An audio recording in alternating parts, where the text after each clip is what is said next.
Upstate Golf Guys, we're back again. Grip it, rip it, let it fly. We play to win, never lay up. That's the play. From tee to green, golfing every day. With RGB, scram. 518, Mikey and Anthony. Pin high dreams, feel the breeze. Fairways calling down the tees. Roll it smooth, the body's tight. Drip on the green, yeah, we're rolling right.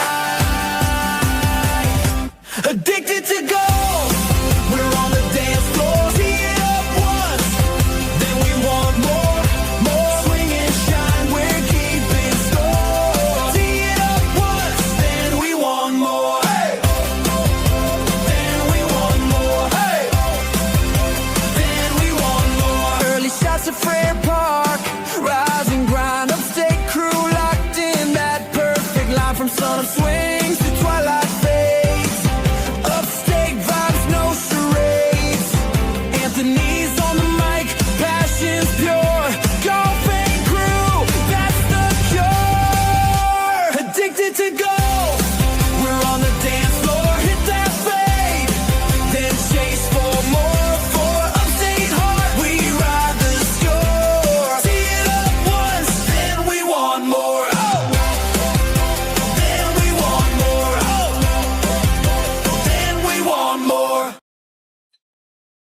Welcome back to another episode of the Upstate Golf Guys podcast. We have another banger for you. I just got back from Hudson Valley Indoor Golf for my club fitting. I'm going to keep it a surprise for you which clubs I chose, but they are sure sweet. I cannot wait to put them to work. But I'm dropping this little intro because I just want to tell you guys a few things. It might be better to go over and watch this episode on YouTube because you will be able to see a lot of the visuals of what Evan is talking about when he is going through the fitting and all the science of it and whatnot. So if you want to go watch me over on YouTube, get a fitting, go check it out at Upstate Golf Guys. If you just search YouTube, you can't miss me.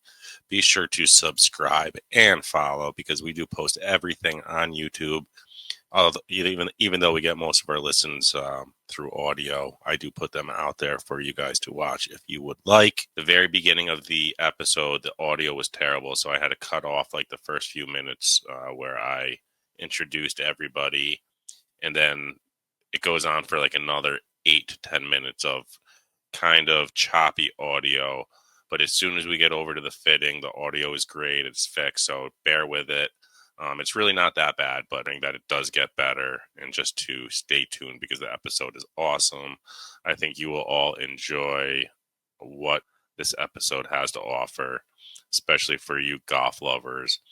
But man, you guys got to go check out Hudson Valley Indoor Golf. It is a golf playground for us diehard golfers. Between the putting green with the lasers that show your, putts if you're pushing it or pulling it, where your misses are, to the 5 huge simulator bays with plenty of room, perfect spot to do some tournaments, some league play, and obviously get over there just for your weekend practice rounds through the winter just to stay sharp. But yeah, man, I hope you guys enjoy this episode. Like I said, bear with the first 10 minutes of the choppy audio. It's really not that bad. I'm just, I'm a perfectionist, and I hate when it sounds terrible, but that was on me. So like I said, my apologies. But once we get into the simulator where we're doing the club fitting itself, sounds great. So I don't know what happened with the first part, but the second part is awesome. And that's the most important part, again, because that's when we're actually doing the fitting. So I hope you guys all enjoy. I'm going to drop this little ad read for Hudson Valley Indoor Golf, and we will be right back after this short read. Before we get back to the podcast, I want to give a big shout out to our sponsor, Hudson Valley Indoor Golf, your go-to year-round indoor golf in the capital region. Located at 3143 Route 9, Suite 6 in Valatia, they've got 5 massive simulator bays with over 150,000 courses. So from Pebble Beach to your favorite local track or anywhere in between, they've got it. But it's not about playing the game, it's about getting better. Sharpen your game with PGA Pro Evan Silkworth. He offers private lessons, fittings, and practice programs.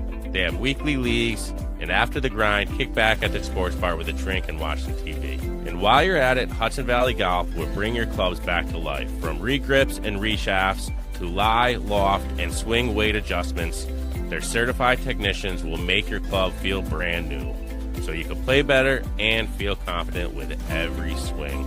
Check them out at hvigolf.com. That's hvigolf.com. Or go check them out in person at 3143 US Route 9, Suite 6 in Valatia, New York. Be sure to tell Evan the Upstate Golf Guy sent you. I notice is this place is way more golf oriented than other indoor golf facilities that I've been to. Yeah, absolutely. That was really the goal right from the very beginning, is that, I wanted to build a space that was golf first. A lot of other places kind of in the indoor golf arena have gone towards, entertainment first. And like, that's cool. That's its own thing. There's definitely a space for that, but not what I wanted to be doing. So I was really always thinking about what's the golf experience going to be like. The bays are huge, right? That was the first thing, is indoor golf. You feel claustrophobic, right? So if we can build a bay that's, bigger, and you can feel like, oh, you can just swing my normal swing and have no chance to hit anything, makes you much more comfortable. So we built the bays are nice and high, so even if you're a tall guy, you can come in here and swing comfortably. Lefties, righties, no difference. The putting green was a big thing. I know you guys have been, floored by that. You walk in, it's impressive, right? You walk in, got some, man. The eye. Yeah, tell me a little bit about that. Yeah, so this is a putting green. It's about 400 square feet. It's got built-in undulation throughout. What's down here right now is actually, you can see from the projectors overhead, it's got the contour line, so you can see where the break is. And right where he's about to hit a putt, it shows you, I don't know if you can see it on the camera or not, it gives you an aim line, and it also gives you the projected break line, so you can practice your reads all at once. See, cameras are on. Does he make it? Oh! Hasn't been able to do that on a Sunday in weeks, but he finally gets it. I say couldn't do it in the scrambles either, right? Oh, yeah. That's awesome, man. That's a way to really practice your short game through the winter, man. Come here and check this place out for sure. But Evan, tell the listeners a little bit about what we're going to do today. We talked about it last month when we were on the podcast. What's the plan? It's fun time, right, to get you a new set of irons. Right? Yeah. You got to be feeling amped about Absolutely, buddy. So basically what we're going to do is we're going to run through the full, kind of club fitting experience, and we're going to use a variety of different tools to give you both kind of the best of, like, static fitting. So obviously we're going to take some basic measurements, how tall you are, wrist to floor, knuckle to floor measurements, get a sense of, if you weren't swinging a club, about where to start, right? Then we're going to use the shaft optimizer, which is a really cool tool from Mizuno that actually gives us not just your swing speed, but it gives you the type and the way you load the club, so that we can really kind of narrow down from a vast selection of shafts to kind of like what your top three are. So you'll do that. It'll give us, your bent profile, which is how much does it flex? Where does it flex? Is it high kick, low kick? How much torque? How much release do you have? What's your toe down? How much does the shaft bend towards the ground? Because when the shaft doesn't bend in one way, it actually bends in two ways. And how does that react to the type of club head we're going to fit you into?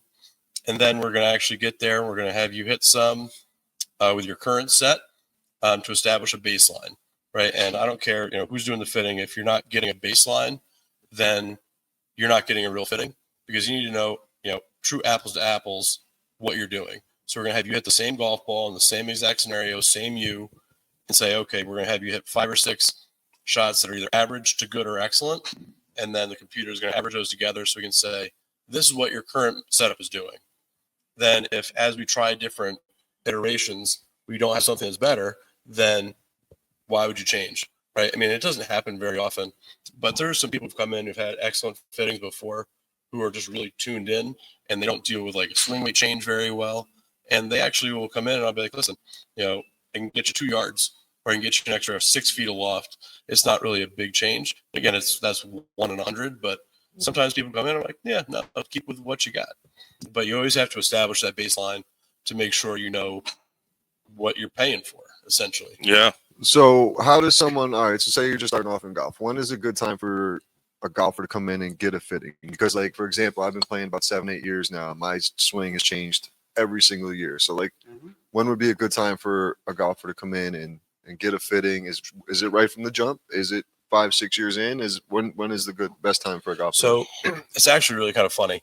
So club fitting helps mediocre and bad golfers more than it helps good golfers. Okay. Right. So for instance, I hit one swing when I was calibrating the machine before. That was with, I think, a short senior flex 7-iron. I hit it like 160 straight. It wasn't my club. I just picked it up. You know, if you give a pro or a scratch golfer, you know, a broomstick, they're going to be able to hit it pretty well. Right.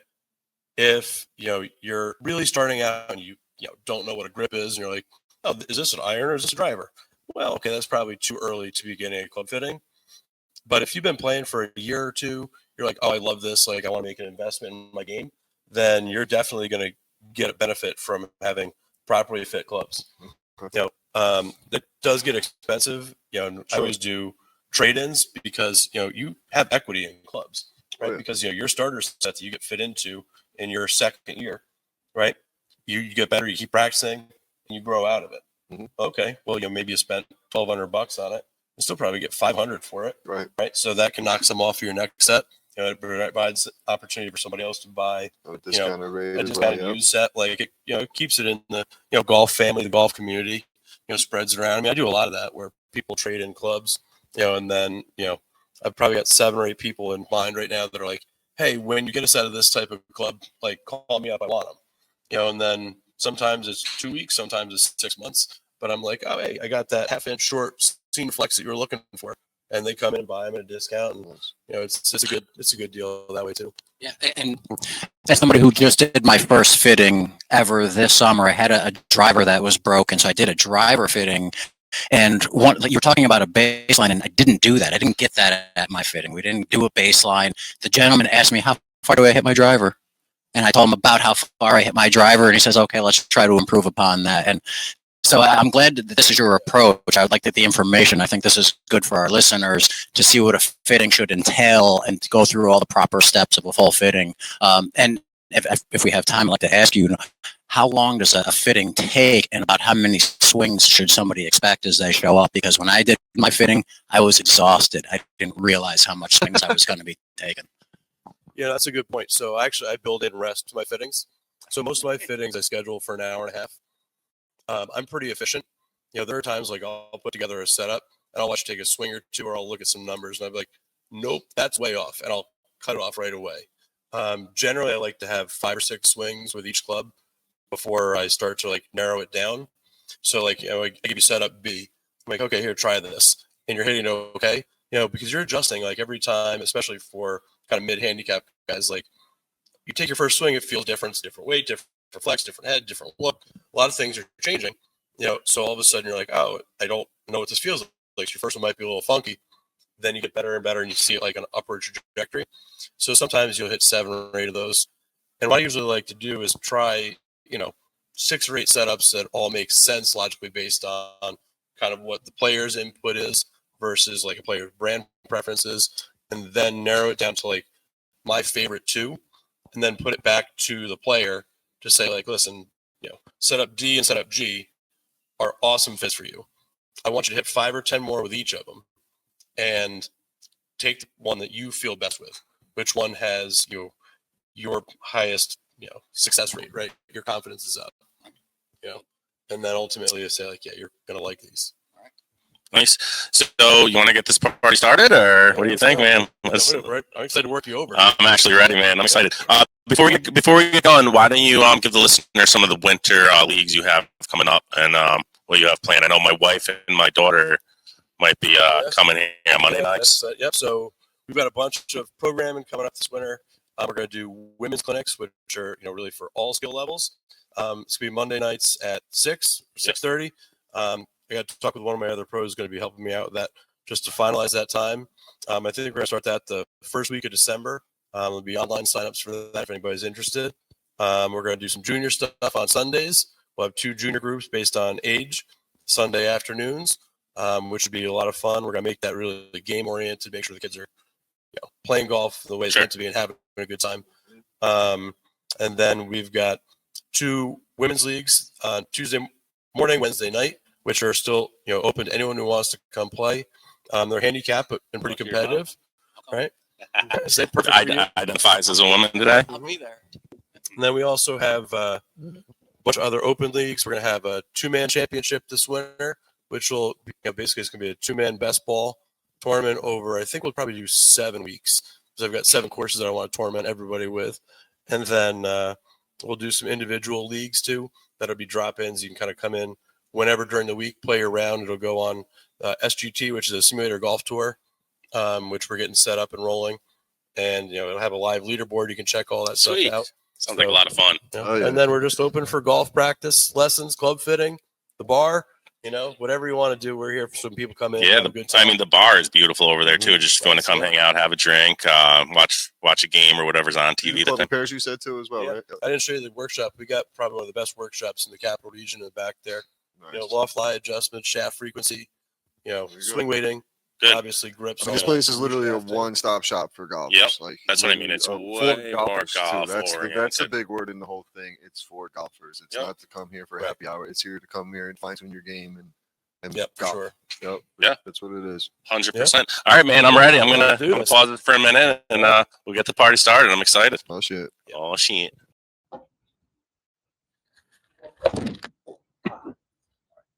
Didn't register. Oh, because there are 2 balls in the mat. Oh, yeah.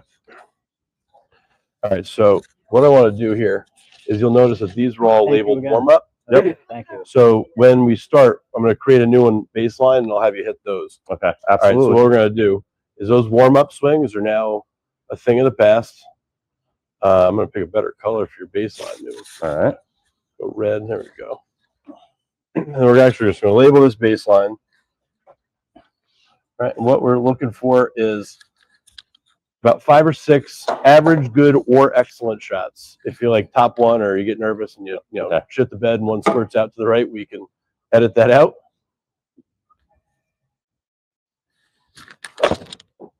That felt good. That's a perfect one to start with. Rips it right down the middle, center contact. When the Interesting. camera's on, Anthony comes to show. Exactly. So he responds under pressure. Launch angle's high. All right. Am I good to go? Yeah, good to go. Yep. Thin that a little bit. Felt a little thin, but No, still it's okay. What we're really doing is getting the club speed down and Yeah, again, this should just be you doing you as normal as possible. You stand on that side so you're in the shot. I mean, yeah. Can you cheat it this way? Because I need to stand here to be able to work.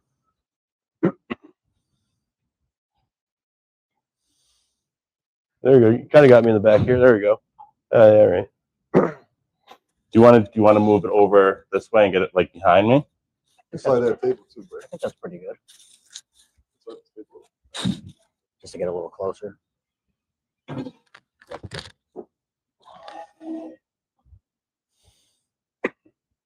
Going a little slow. So I didn't get any distance. Yep. Little toad. Yep. But that's part of what we want is we want to see your normal shot dispersion. That felt pretty good. Little, maybe over Yep. a little bit. But open face. You can see it in the picture there. You can see at the bottom 5.6 degrees open.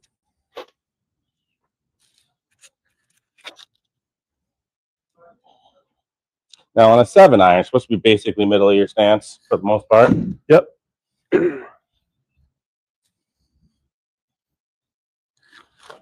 Oh, ground. So like, that's a good one. We're going to take that one out. Yep. So what I was going to say, and I would definitely throw this in there for all the listeners, is when you're doing a fitting, it's really important not to accidentally start teaching.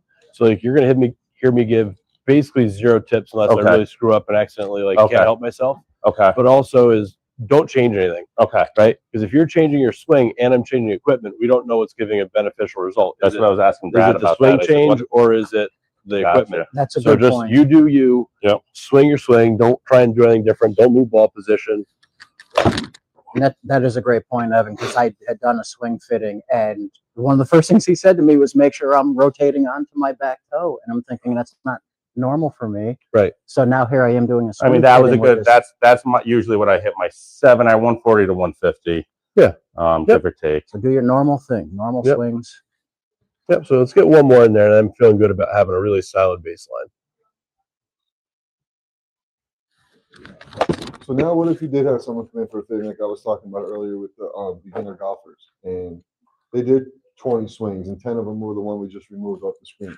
What do you do with that? So okay, so the bar for a beginner versus a bar for a mid handicap are very different. Right. Right. So generally, when a beginner comes in, it's a lot less subtle of a fitting. Okay. It's we're going to get you something with a big chunky head, Yep. right? A lot of perimeter weighting, a Room lot for error. thick sole, Yeah. right? It's super forgiving. It's about getting the right length, which doesn't matter because we're going to measure you. Mhm. So like whether you hit it good or not, you're still going to be the same height, right? Like unless you're a kid, Right. you're not going to grow. Right. Make sure you get your speed right, and you have a conversation with the person saying like, okay, if you're already, if you're a senior and getting it for 70 and starting, okay, you're not going to gain a ton of speed when Sure. you're, going between 70 and 80.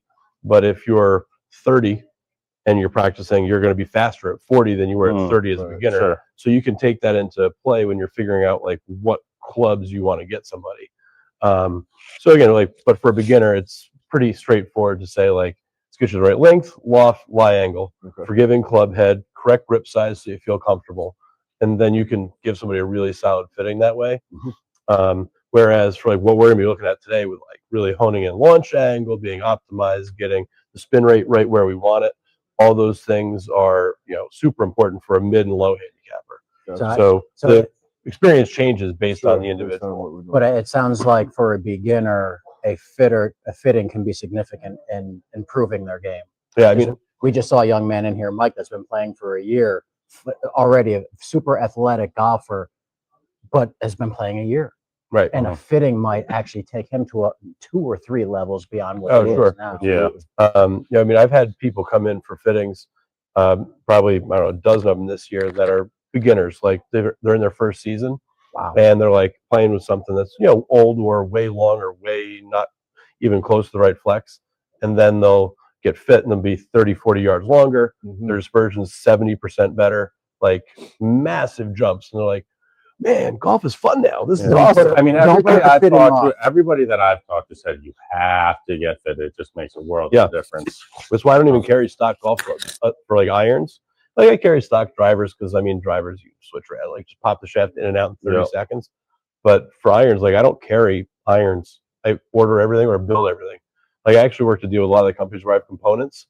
So like I've got like Strixon heads, Cleveland heads, Callaway heads, just the heads sitting in the back that are raw. I'll build them and then adjust them here. But there's nothing built. Like it's all just the parts. Yeah. Because there isn't really anybody that should be buying something off the rack. Out of I don't know, out of 1,000 fittings, one guy is going to be stock. Yeah. Yeah. Like that's it's the whole it's purpose. crazy. The other thing which I mentioned before is we're using the right ball, right? So you're saying you're playing a tailor-made tour response, like green line, right? So that's what you're actually fitting with. And I think this is really important because people go get fit and they're using driving range balls. You're not using a driving range ball on the golf course. No. Or you go and you get fit and you're hitting Pro V1s. If you're not actually playing Pro V1s, that spin rate could be thousands of RPMs difference, True. which could be 20 yards. I mean, like you could have huge variations, right? Like, and depending on how, like what compression the ball is, how it launches, you can see huge differences based on what ball you're playing. So if you're fitting and you don't use the ball you're actually playing, you're doing yourself a disservice. Absolutely. All right. So what we do, I'm just going to kind of run through this. So I usually don't like to talk to anybody in the fitting too much other than just like general chit chat before, because I don't want to plant any thoughts in your head about your own equipment. But I do like to then kind of take a brief step back and say, okay, this is where you are and what we can kind of look at. So if we look here, so this red circle on the screen, these are your warm-up shots minus the one that we deleted, right? So you've got 2 that are a little bit shorter, maybe 3 if you count that one. You had 1 that you hit really well that was long and straight, but the center line is your straight or your target line. So you definitely have a tendency to miss right. And you've probably got a 30-yard dispersion in distance, right? This is one of the most overlooked pieces for iron fittings is distance dispersion is what makes or breaks rounds, right? it's not just about hitting it further, it's about hitting it the same distance every time, right? Because let's say you're 140 yards out, right? You said that's about what you hit your, Yeah, 7. right? And if you look at this, your averages work out. So your average, 125 total in the air, 132 total with your current club, right? You come back here, so you're sitting, okay, I can't hit at 140, which like this last shot it did, but you're playing to a green that's got a bunker in front of it, it's got a lake in front of it, it's got some other kind of forced carry, and you're thinking it's this number, and boom, there's 3 shots on a bad fitting, right? Not knowing the appropriate number, right? So that dispersion from shortest to longest, you're going to guess that's about 110. That one's 149, right? That's way too big of a gap. So we want the circle to be much narrower from front to back. If we can get it closer to the center line, that'd be good. Get it further overall, that'd also be a nice jump. But we want that dispersion from longest to shortest to get much, much tighter, right? So that's one of the pieces we're looking at. That's not a good grouping from what I'm looking at here. From It's actually- Anthony 7. Yeah, take a step over. So to be totally honest, right, that's actually a pretty good grouping. I mean, you'll see, I think people overestimate the value or how good other golfers are, right? Most golfers are pretty bad.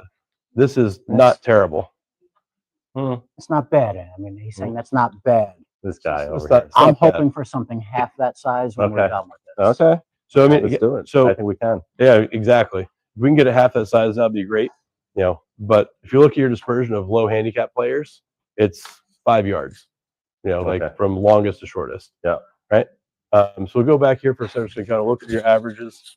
Club speed at 78, right, was your average speed there. So that's firmly a regular flex. Right. So the shaft you have in there is the Dynamic Gold S300 with the AMT whites. Is one of the old ones that came from Titleist. That's probably a little bit too stiff a shaft based on that. Backspin's about where we'd want it for a higher swing speed. I think for you, you'll actually get a little bit more out of a slightly lower spin. The big thing I saw right off the rip was your initial launch is a little high, right? A lot of times for a 7, I would set right around 20 degrees is that sweet spot that I find for most people. And the apex is actually a little low. So if we can get your launch to come out, get that spin down, get the apex to be just a touch higher, we'll be in a much better place, about getting it kind of all optimized. All right. So what we're going to do here is we're going to turn on this, which is called actually, we're going to measure you first. I was too excited to have you hit more balls. So come on out here for a second. You can put your 7-iron back. We're done with that guy. Okay. Yep. Hey, can I ask you a question? Yeah, of course. You're talking about a 24-degree launch angle. You said it should be around 20. Yeah. Is I it mean, there's a window 24 there. because of his angle of attack with his club? Is that why So- it's a little high? So it could be. I mean, he's hitting down the ball, so typically, it's about dynamic loft. It's probably more of a release thing, but I don't want to get too deep in the weeds of talking about technical swing changes, while you're fitting, right? It goes back to kind of like, don't teach and fit at the same time. Sure. No, Um, don't mess him up because this is for right. real. Yeah, This well, is exactly. real Like, yeah, fitting. right. Yeah, right. So, all right, don't mess him up. I'm I just gotcha. curious. What would create a higher? There's a launch number angle. of things. It's, Is it a dip? Is it? But so it Don't could, be too there's a technical. number of things that could create that, so again, because I'm not going to get into that right Yeah. now. You don't want me to Like- try to fix anything. Right, exactly. I We're got not just keep your normal swing. yeah, It's just absolutely. yeah. because that's nice part is with clubs, especially when you have the right flex and other thing is dialed in, when you make good swing changes, it'll make your clubs better, right? Because your swing DNA doesn't change that much by tweaking a couple positions, right? And hitting it more in the center of the face doesn't make a big difference. It makes a big difference as far as where the ball goes, but it doesn't make a fitting no longer valid. yeah. That yeah, makes yeah, sense? Yeah. Yep. Because your swing isn't changing that much. You're still Right. finding Exactly. the right club. All right, so stand here on the bread and feet shoulder width apart. Yeah. All right, so a little wider. There you go. Keep going. There you go. All right, now you're going to stand up nice and tall. Shoulder blades kind of backing in, chest out. Big deep breath in. And exhale. And as you exhale, let your neck relax, let your shoulder relax, let your arms just dangle. There you go. Good.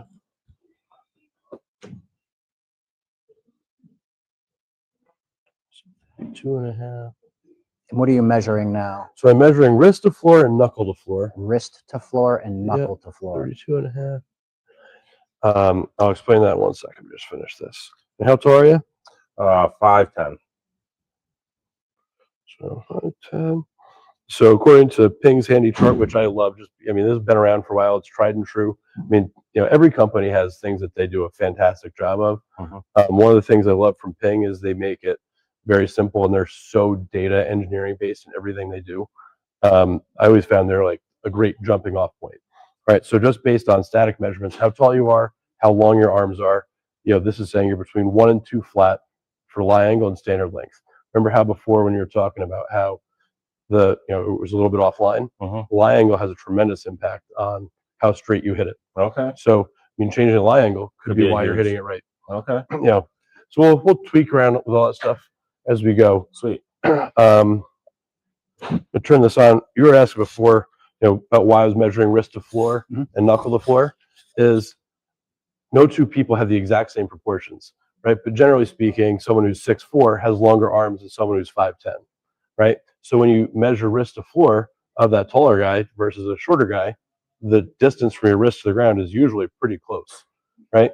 Pro down in Florida, when I was going through like the PGA program, had a neat phrasing. He said that God's a pretty smart guy. He usually makes people that are tall have long arms and people who are short have short arms, and proportionally you stay pretty the same. Which is why if you look at this fitting chart that's meant to cover 99% of the population, right? You go from 40 inches wrist to floor to 29, right? That's a huge gap. It's only 1.5 inches long or difference in club length between the edge. So like from your super long to super short, it's only a couple inches, because a little bit goes a long way. So most people will use a standard length club. I would say 1/2 inch short to 1/2 inch long covers probably 80% of the fittings. Okay. So there is going to be some variation in the length. Oh yeah, for sure. It's not as big as people think. Okay. Right? Like you have a lot of guys come in, I'm 6'4", I must need long clubs. You're 1/2 inch long. They're like, I need 3 inches. No, you don't. Like, or some guys, like I had a guy that was, like, I don't know, want to use the word midget, but like he was 4 foot and change, and Little man. right? Exactly. Let's Like call him awesome. Bob. We'll edit that out. And Call him Bob. and he was standard length. He was just super flat lie angle, right? Because like he was standard length. All right. So the thing I want to point out on this is, there's this red line. Yep. That's for standard length. So when you put your grip on it, you want to have the end of your anchor hand be even with that red line. Okay. And then put the other hand on. Okay. All right. So you see that flashing light there? Yep. All right. So in a second after it, you're going to go in. You're going to hit 3 shots with this. Okay. Doesn't matter how well you hit them. Okay. Because we're going to delete them whether you hit them good or bad. Okay. Come on.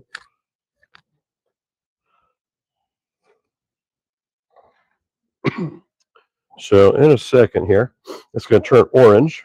Okay. When it turns orange, just let it sit still there. And then when it turns back to solid blue, you got a minute to step up and hit the ball.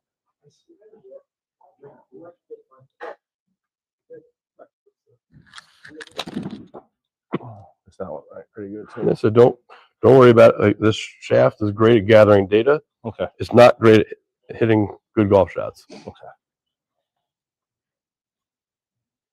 Oh, wait. Didn't go blue yet. So wait for the thing to go blue. There you go. Now you're ready. Well, that was really bad.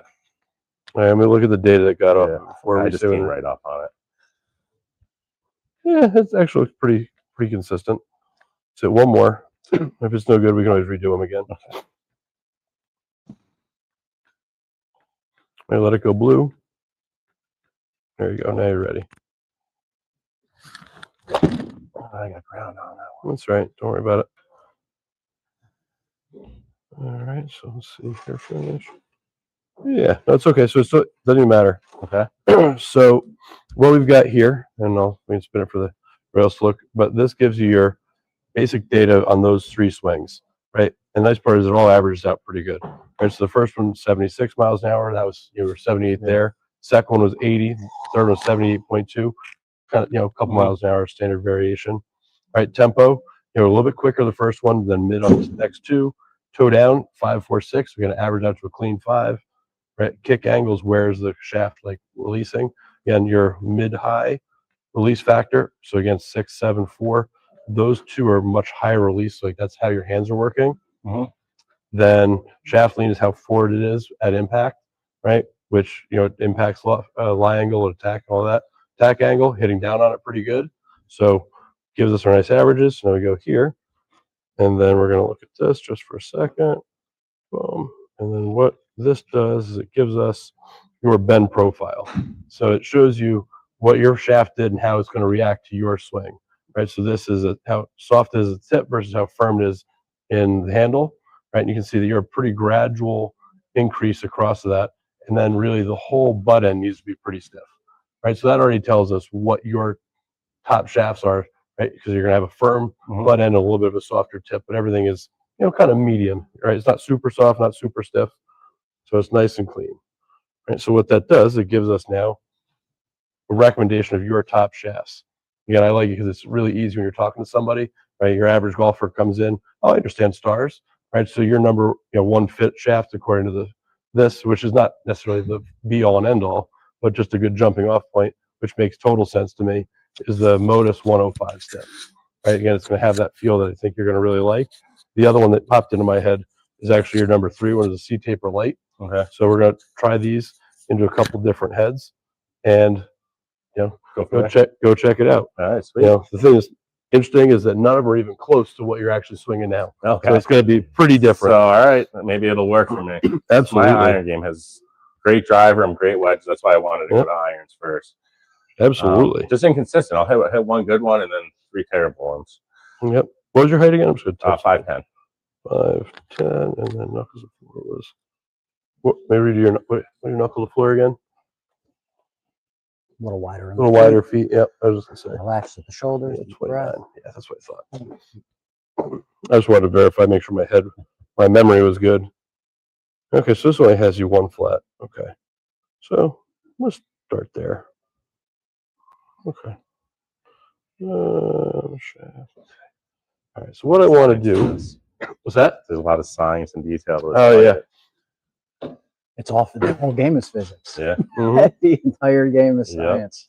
What's crazy though with all this and the technology and you looking at data off your phone is we couldn't do this even 10 years ago. Oh no. You know what I mean? I mean, a lot of this That's really the stuff cool thing. is super new. All right, so what I'm going to do, just because I'm going to have you start with, as soon as I can find the shaft, Modus 105, there it is, is I'm going to have you start with some Mizuno heads. Like I said, I consider myself really a brand agnostic fitter.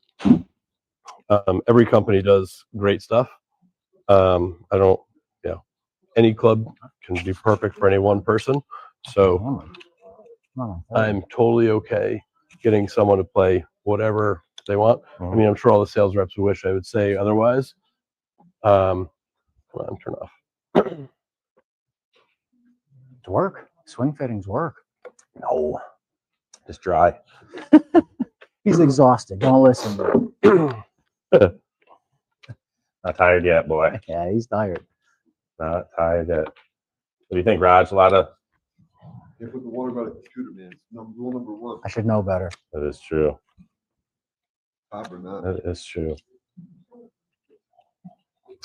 So the important thing to remember is that we have to delete the last 3 shots out of your baseline. Yep. Because those aren't baseline. You know why? Those are the ones we hit with this. So let's go bloop, bloop, bloop to make sure those are all out. Yeah. Perfect. And now what we do as we go along is we're going to label all of your things that you try out so that we have an easy comparison. Okay. All right. So this is the JPX forged head with Modus 105 stiff. Set standard, just because I wanted to leave it there for a second. Okay. So this is a JPX Forge. Hope I can type. JPX Forge Modus 105 stiff with standard.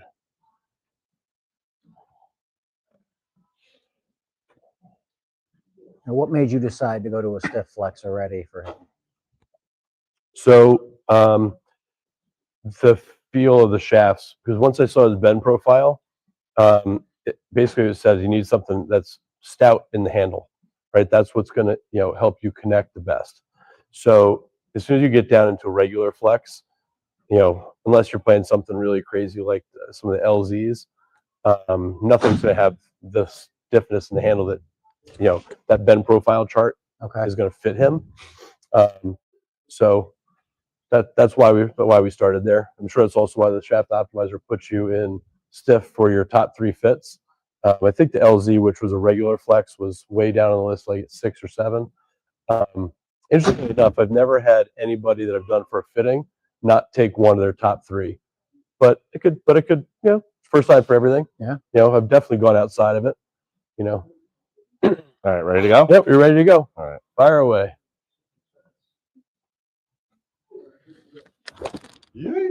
Still pushing. Now, do you know from his original club, did he have a regular flex? So he had the Dynamic Gold S300, in that with an AMT white, which was a weighting profile that Titleist did for a while. Actually, True Temper did for a while. That's what he had in there. So it was a stiff flex. The nice thing about Right. Dynamic Gold is that's the kind of industry standard, right? That's the shaft that all other shafts are compared to, right? Okay. The Dynamic Gold Tour issue X100s, Tiger's been playing forever, right? That's just a great shaft for I don't know, a million years. What you're saying is do it. You stand normal. Standing further away from the ball. Oh, you know what we're gonna do? Actually, hang on a second. I had the pressure mat out here. So this helps. Sometimes we're not gonna end up using that. All right. And that way, because sometimes players will feel like beholden to putting their feet on the mat, and you don't need Dead to, center of the right? mat. And just set up comfortable. Oh, it feels better. You were reaching. Yeah. So this is where again, like we have the ability to say, like those first couple, if he was reaching, you can go in here and just say, okay, let's just get rid of those. Just get those out. Those, if you're reaching and doing something funny that's not your normal thing. That sounded nice. So now notice that right off the bat, his launch angle is 2 degrees lower. Okay, that's what we're looking for, right? Yep, spin's also lower, right? So the same ball, same person, right? And we've taken 2 degrees of launch and 1,500 RPM of spin off, and how long did it take us? A minute and a half? Mm-hmm. Oh, it's a little thin. And you're out. Everything's off the toe. Yeah, you're a little far away from it. So now here's where it gets tricky. Is it's easy to make that adjustment, but that's usually wrong. Yeah. Most people think I'm off the toe. Just got to get closer. Doesn't necessarily work. It's again, try and do it. That was hammered, by the way. Might just keep that elbow a little straighter. That was nice.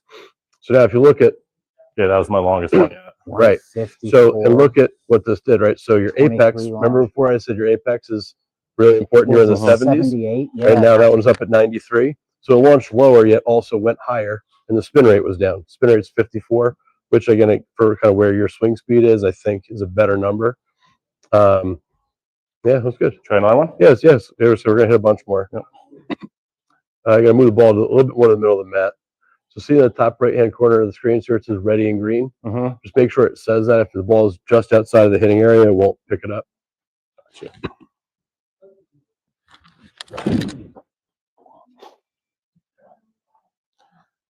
I mean, I can't say I do that in regular golf too. I don't really. It's not really a slice. It just kind of pushes right a lot. Yeah. Yep. And I'll miss pin high on the right, right rough of the green or whatever.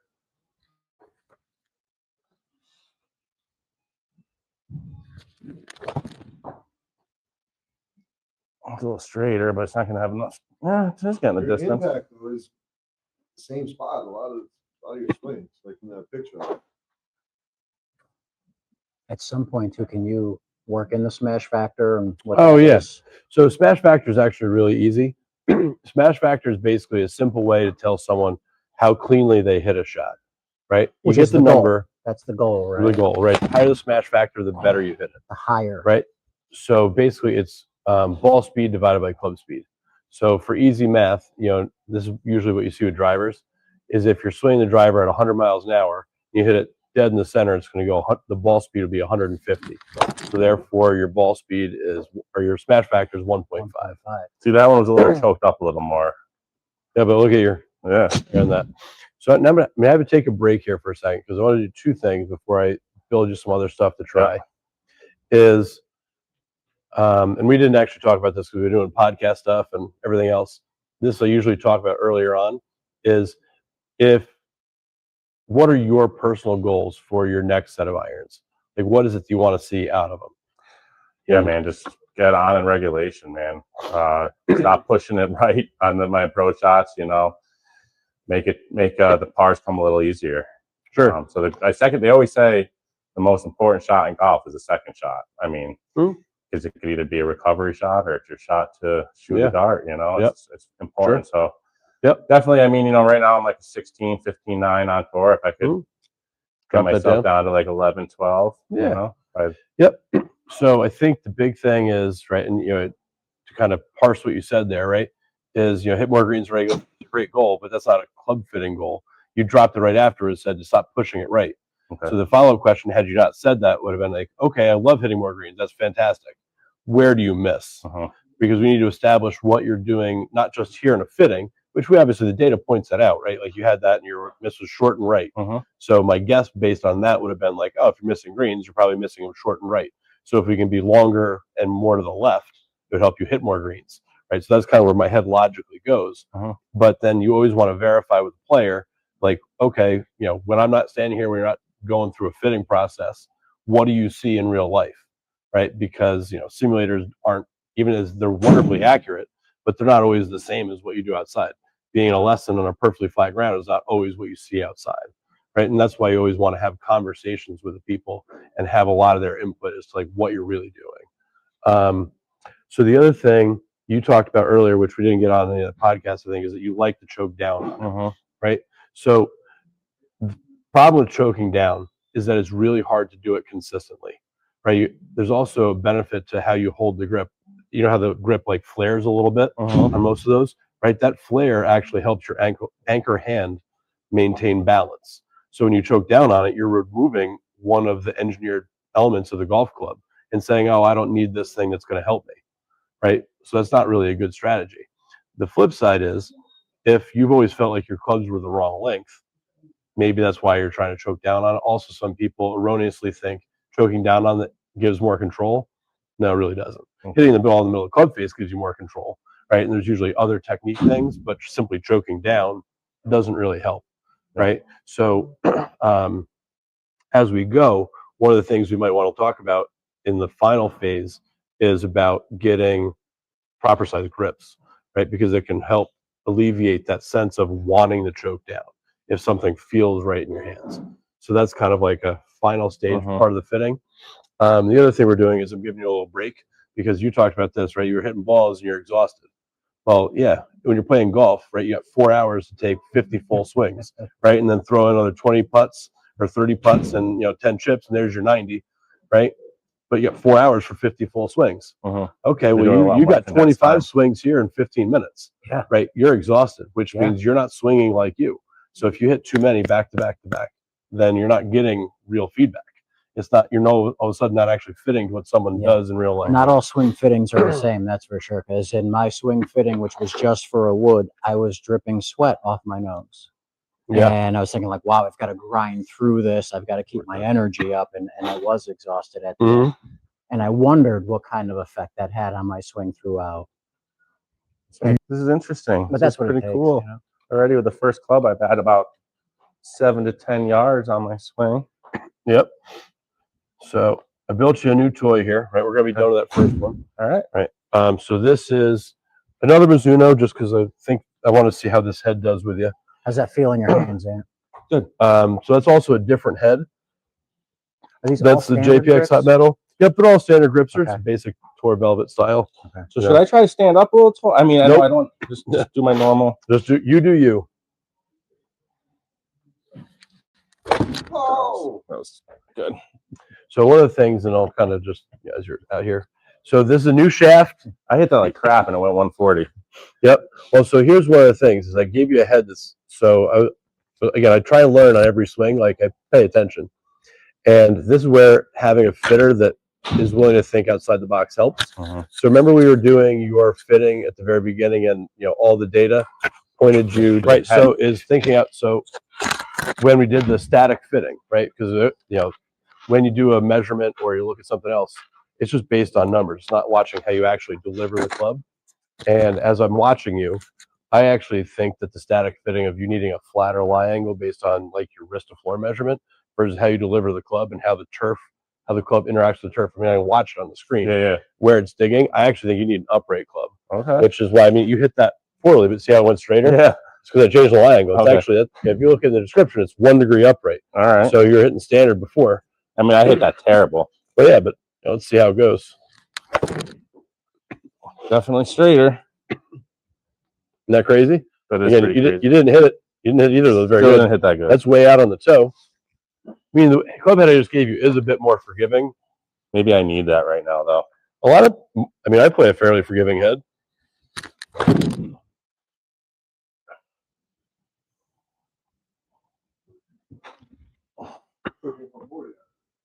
Straighter though, dead straight. How's that shaft feel? Is it a little lighter than the other one? It's Or is it so heavy? technically it's 1 gram lighter. The other one's 106. That's 105. So it is a little lighter, but it's a slightly different bend profile, which is what you're feeling. Wow, I like that a lot. Look at that. Apex at 80. The last one was 36. So this is where it gets interesting, right? So we've got a different head here, but I think I like this head better than the last one I had you hitting. But I like the other shaft better.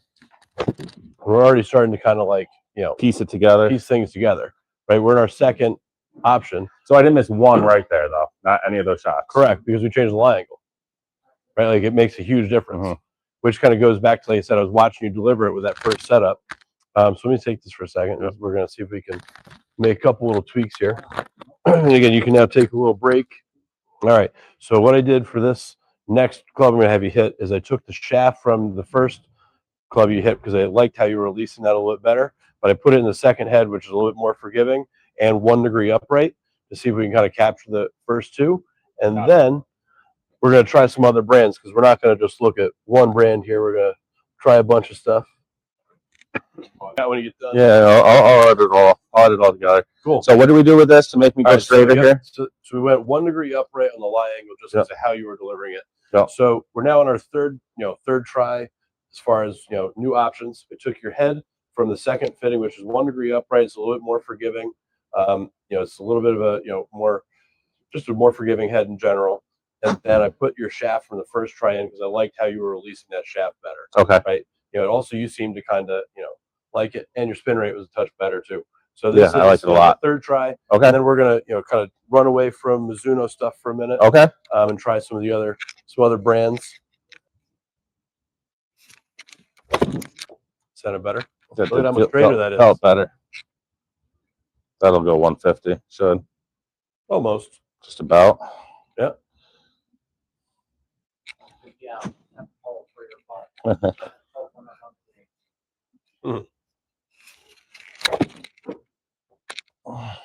Hit that off the toe a tiny bit. You can see, it shows exactly where you hit it. Yeah. Yep. Well, that's part of what I was watching. Remember before I said I was watching, I was like, I actually don't think you're flat. I think you're upright because I was watching how you were coming through. So remember, I guess you stepped away. The fitting chart, like the thing chart based on just static measurements, recommending, thing was 2 degrees flat. Mizuno said 1 degree flat based on, the kind of the static measurements. But as I'm watching in real time and watching how he's delivering the club, I've actually, went the other way, and I think 1 degree upright will be better. And as soon as we did that, I started going straighter, right? Ant? Yeah, absolutely. Significantly better. Instant and significantly better. Absolutely. And that's one of those things where those are the difference between online fitting tools and a person is there, unless you've got video that the computer can analyze, right? There's none of that touch of intuition, And I see that you got his launch angle down to 21.5 from 24 earlier. Yep, spin is getting pretty good. Launch angle down, apex up, spin rate, into a pretty optimal, trajectory for what he's doing. Lower the club he was using when he was hitting a 92 apex. Yeah, that was on one swing. So in a second, what we're going to do here before we kind of move on to our next set of clubs, we're going to look at the averages. That was towed again. Jeez, what am I doing? And the smash is the 1.5.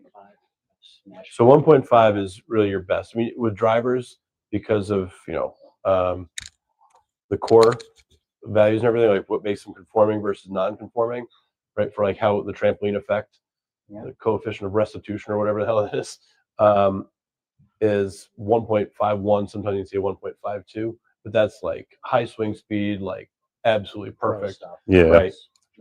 For irons, 1.2 is not what we're looking for at all. Right? I mean, you can see how far out of the toe that is, but it's rare, if never, to see 1.45. There it is, right there. So just right there, it's got it. I said it's rare to see that on an iron. And look at that. Look at the distance.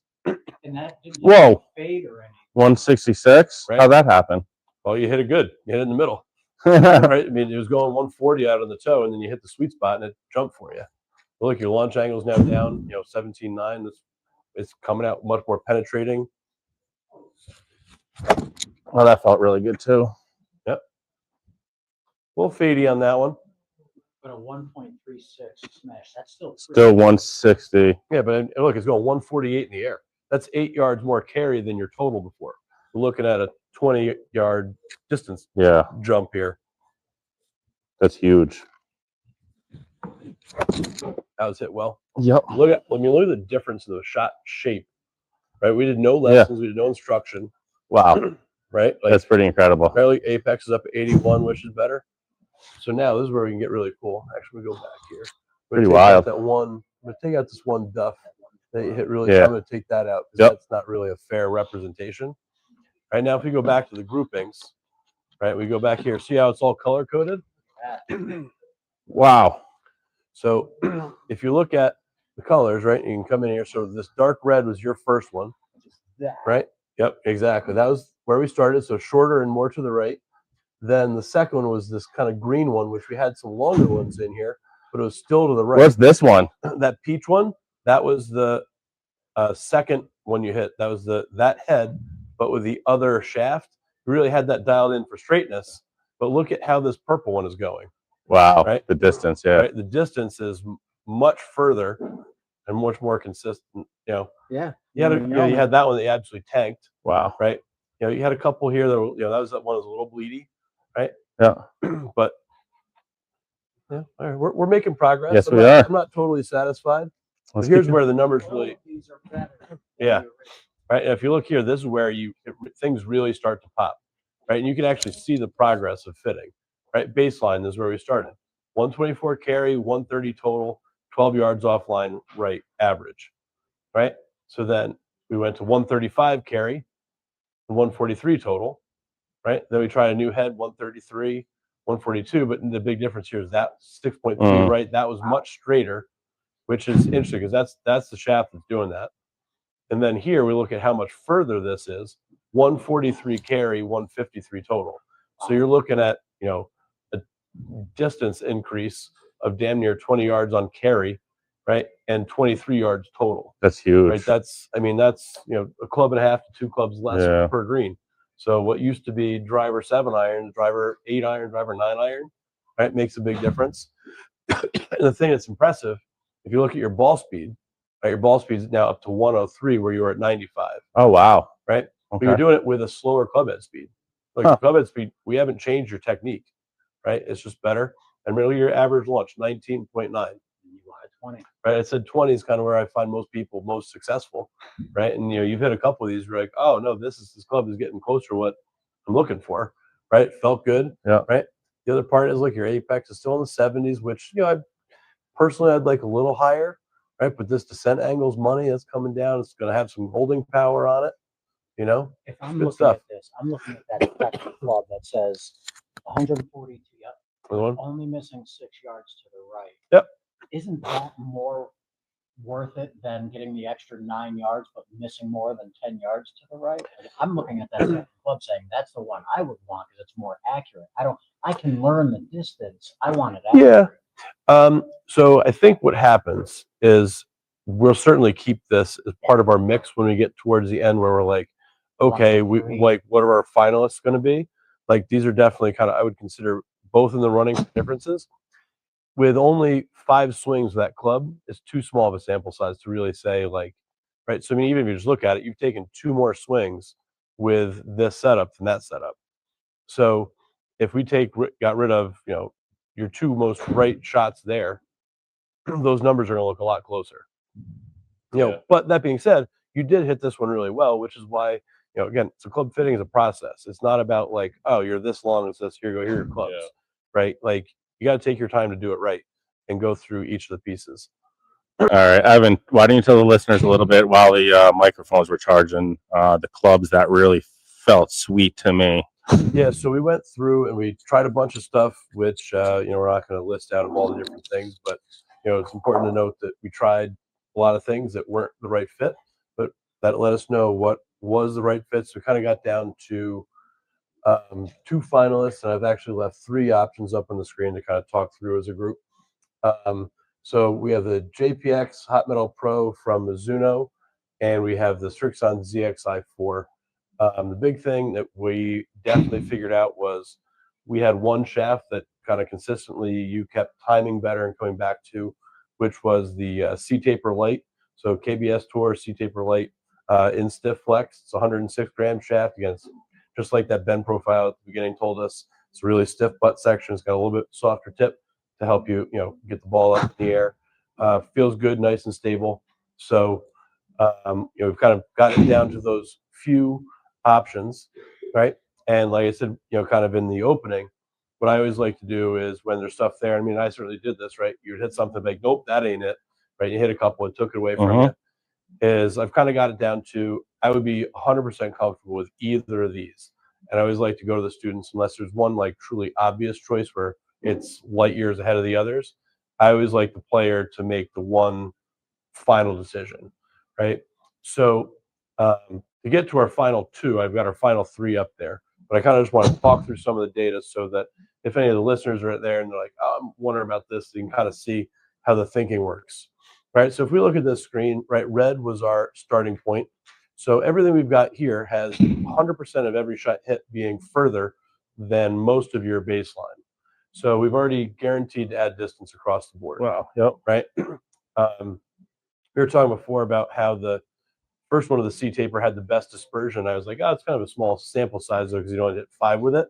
That was this peach colored one, which certainly is kind of smattered all over the middle, which I certainly like. You have a couple right, a couple a little bit more left, right? But that's certainly got a nice, you know, representation in the middle, right? Then we've got the JPX Pro with the Modus, which actually is one of our longer ones. That's the one ultimately I'm going to eliminate, but I left it in here because this had the second longest shot of the day.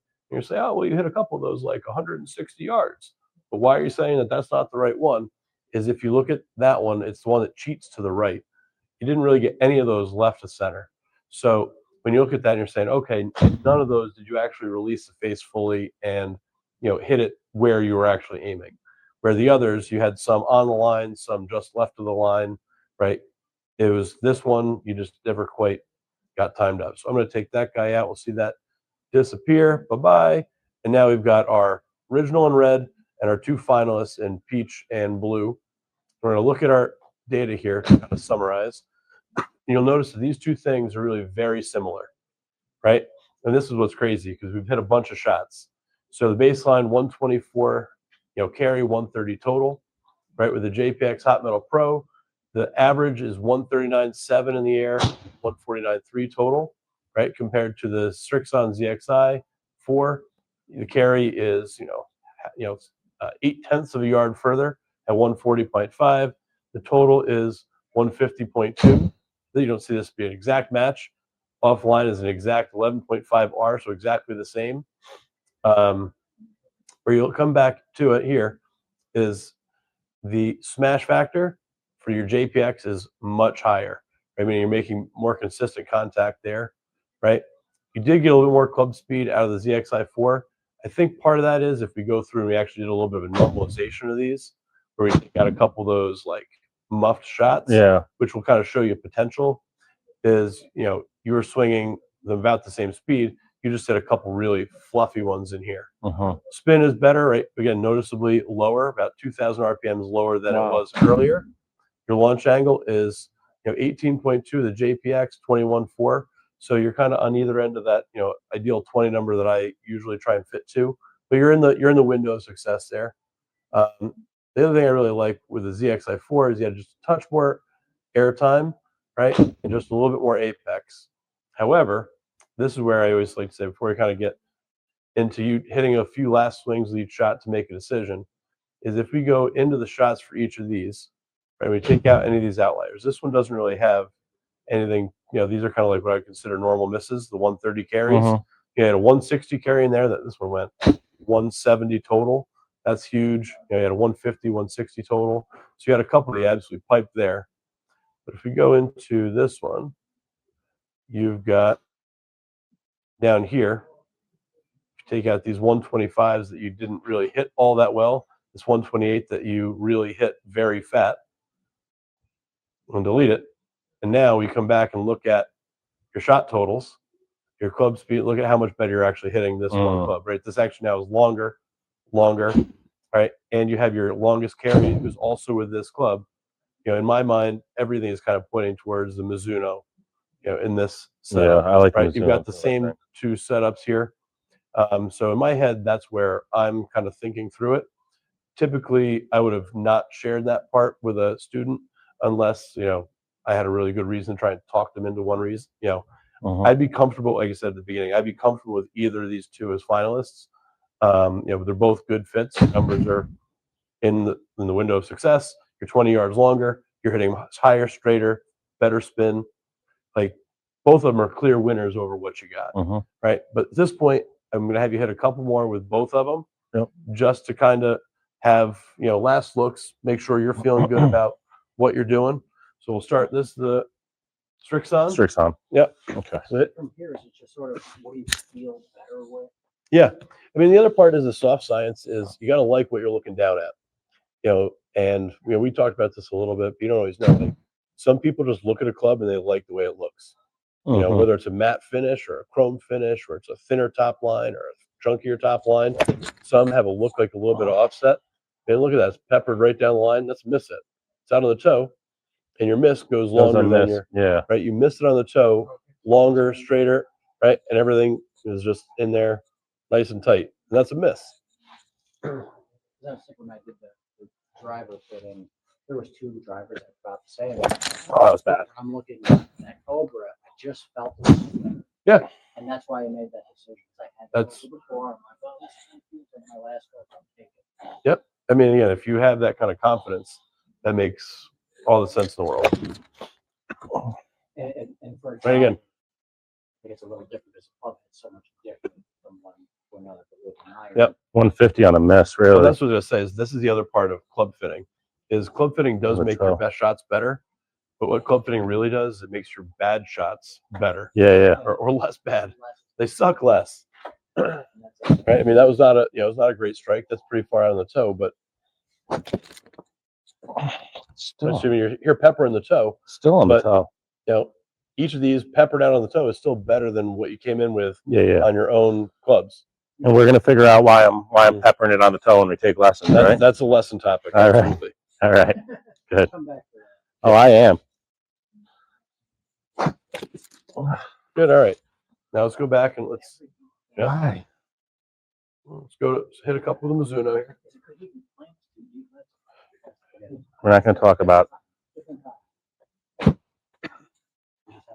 Someone comes in and like, I'm a temperament guy or a playlist guy, you kind of suited to that, or like this is what he's Oh, it feels that even on a miss feels really good. I like this so much better. Just feels more forgiving. Yeah. Yeah. I mean, again, that's what we talked about before. If a guy comes in like that, then we're going to fit TaylorMade only. Again, it's like, oh my God, that was good. And what's funny is you can even tell, like, when you guys, like, you listen to how he's reacting, you can tell which one he likes, right? Yeah. You know what you feel better with, right? Like, and that's less off the toe. I mean, it's still a little toed, but I mean, but look at how, again, plenty of height with your apex. 90 was good. Yeah, it's a good fit. That was thin.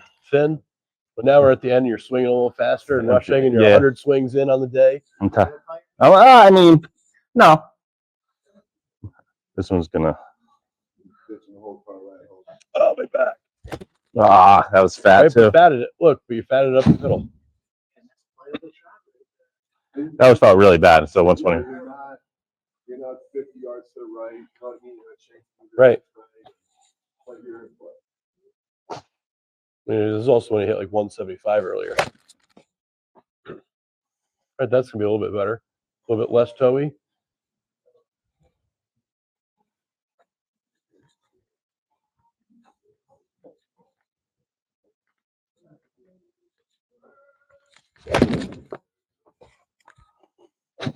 That one's gonna fly better. 150 carry, 160. Yep, and in the middle of the fairway. Yeah, I'm not Right. pushing anything right like I was. That's for sure. Yep. I like that. That's my favorite thing. Too much arms there. Way too much arms. I just felt that. Well, that's what I said is, I mean, your I'm getting tempo's tired. starting to look a little different than it did a few minutes ago. Yeah.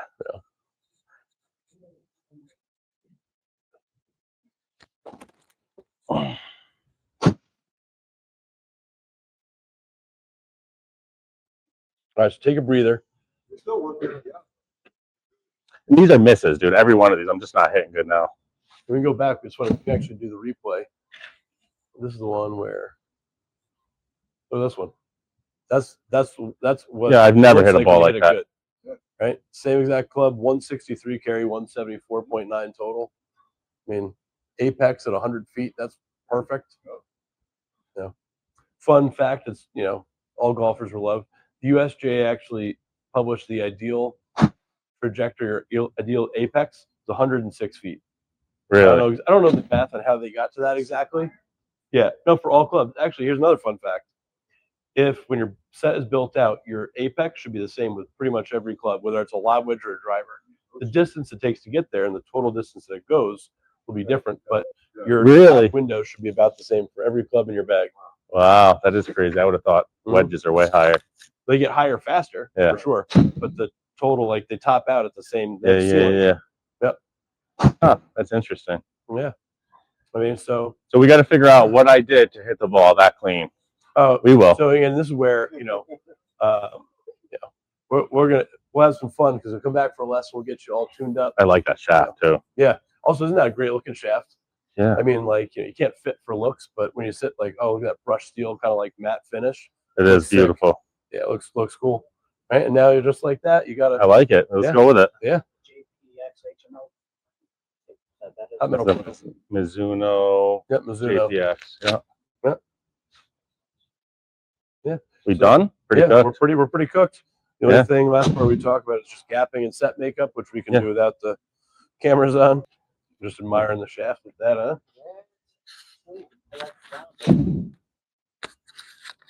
Used to play the old Nike Slim Shots. Oh yeah, I know. I had those the square. Remember the Sasquatch? Sasquatch? The driver I had. Squash. The one that you could drop kick straight. All right, let's wrap it up. time. Oh my god, that thing was ugly. It was 174 a yards. rusted mailbox on a stick might have looked better, Yep. but damn, would it go straight? All right, should we just kind of stand around here and wrap it up? Yeah, wrap it up. All right. So going with the Mizuno. Yeah, I like it, man. Absolutely. What do you think? Awesome. I think you're gonna be super happy with the new clubs. Great fit. I'm excited for you to have them play in the spring with the new sticks. I'm excited to have you come back for a couple lessons. Yep. Get That's to, what I'm looking forward to I now. was to say, and you guys better bring your wallets in spring. Yeah. Get me down to my single digits handicap. by next year. Absolutely. Totally doable. Yeah, man. Sure. What did you see out of my Brad? What did you see out of my I mean, performance? the numbers were clear to see that you had better options out there than what you were using. Yep. And I think we're all looking forward to a better version of you on the golf course. Because we know that when you're having a good time, we all have a good time. Yeah. If you're not having a good time, nobody has a good Who time. is having a good time when you're shanking it? Nobody's having a good time when you're not. But these clubs look good for you. Yeah, I like it. And it's super cool too, just the technology aspect of the stats. You can see how you're hitting the club. If you're thinning one, if you're hitting off the toe, that aspect of it. You were still hitting some off the toe, man.